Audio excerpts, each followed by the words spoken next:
Welcome forward to day 8 of our reflections on Saint Joseph, and I'm going to start off with a question. What is the greatest thing a parent can do for their children?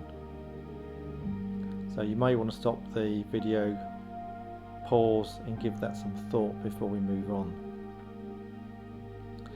Now, from the reflections of day 8, they're actually quite broad, again very complex, so I've decided to pick on a couple of areas, and those areas include the concept of marriage between Joseph and Mary, where you've got again the concept of two becoming one. That led me off onto more thoughts about the Holy Family Trinity and comparing that to the Holy Trinity again. So more on that. I actually did make some progress, but I'll share that at another point.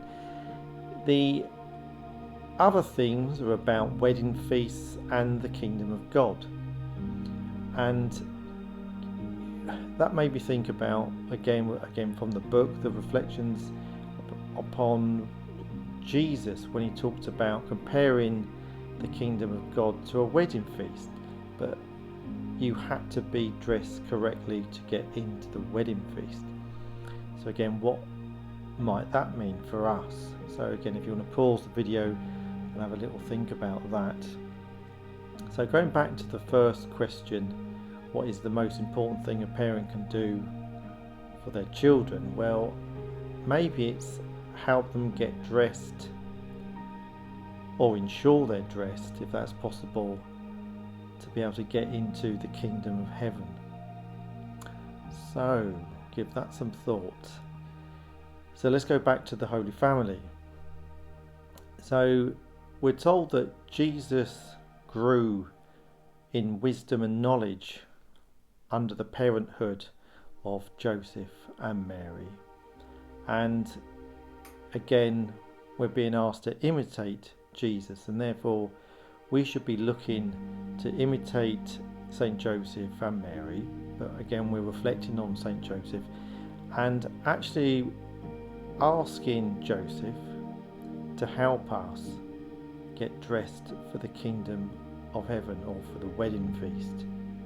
And again, if we're imitating Joseph, then actually we should be imitating again, we're going back to the same themes, his virtues and his holiness, which is what we've mentioned before in previous reflections.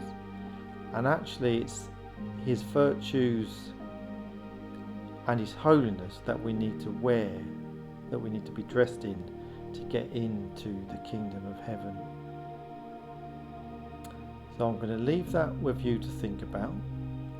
I think we're having to get to a point where maybe we do need to reflect more on these virtues, or specific virtues that we keep referring to, which we will do, I'm sure, as we go through the book. So while I'm sitting here thinking about what I've just said, all these reflections, actually maybe the question is, what can we do? Well, what is the greatest thing we can do for others? And maybe it's about helping them prepare, or getting them dressed, or helping them get dressed to enter that wedding feast we all want to be part of. So I'll leave you with those thoughts, and God bless until tomorrow.